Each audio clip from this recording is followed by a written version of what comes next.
My name is Denga. I used to serve in the royal palace of Induka, a kingdom that once had the most fertile land, clear rivers, and peaceful nights. But those were before Queen Maku took the throne.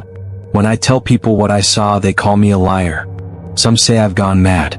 But I remember everything, every scream, every drumbeat, every shovelful of earth that covered her alive.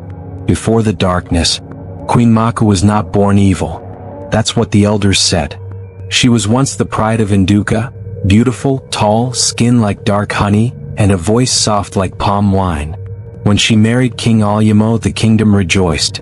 But after his sudden death, some said it was fever, others said poison. Something changed in her eyes. The queen wore black for 40 days. But on the 41st day she came out smiling. She said the gods had spoken to her, that she was the chosen ruler now. From that day the palace became a place of whispers. She began calling herself the mother of blood and rain. The first sacrifice. It started with a drought. The rain stopped for months. The river dried halfway. Crops withered. People began to murmur that the gods were angry. Queen Maku called the elders and said, "The gods demand a sacrifice, a young maiden buried alive with white chalk and palm leaves." Everyone trembled. But who could say no? They chose a girl named Imba, just 16. I was there when she was led to the palace yard, crying for her mother. Drums pounded. The queen watched without blinking. When they buried Imba, the sky roared with thunder. The next morning rain fell. That was how the people began to believe in the queen's power. And that was how the killing began. The years of fear. Every time something went wrong, a storm, a sickness, a poor harvest, she ordered another sacrifice. The queen said the gods demanded more. Men gave up their daughters, mothers gave up their sons. Soon even the elders started fearing her. She built a shrine behind the palace, a dark hole surrounded by bones and skulls. We guards were forbidden to go near it. At night we heard voices, sometimes laughter, sometimes crying, and the smell of burning flesh. I began to hate my uniform. I wanted to run. But leaving the palace meant death. The cursed mirror. One day, a blind woman came to the palace. She said she had a message from the ancestors. "The ground under your feet cries for justice," she said. "The blood you bury still breathes." The queen spat at her. "If the ancestors are angry," she said, "then let them face me." She ordered the woman to be thrown into the river. That night the sky turned red. The river bubbled like boiling oil. The air smelled of metal and death. And when morning came, all the mirrors in the palace cracked. The queen screamed. She said she saw faces inside them, the faces of those she buried. She ordered us to smash every mirror.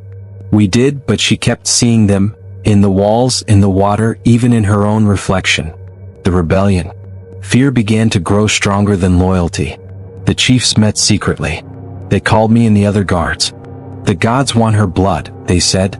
"The only way to end this curse is to bury her, the same way she buried others." No one wanted to do it.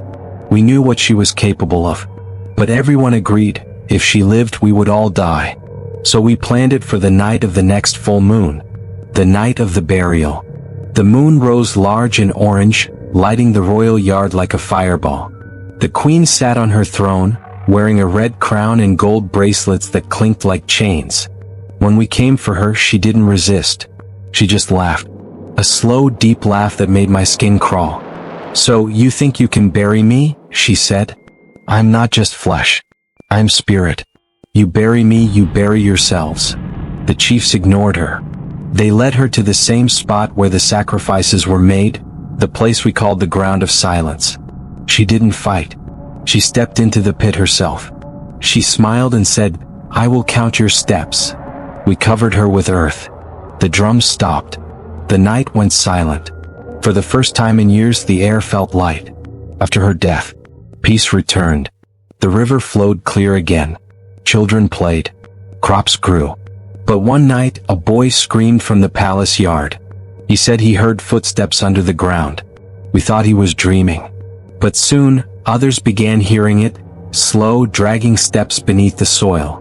Then the chief's son disappeared. We followed his footprints to the queen's grave. They ended there. When we dug, the pit was empty. No body. No bones. Just her crown sitting on the soil, clean as new. The haunting. After that, strange things happened. People said they saw a woman in red walking through the village at night. Her feet left no prints. Her face was pale, her smile too wide. Livestock went missing. Children woke screaming, saying a woman whispered their names.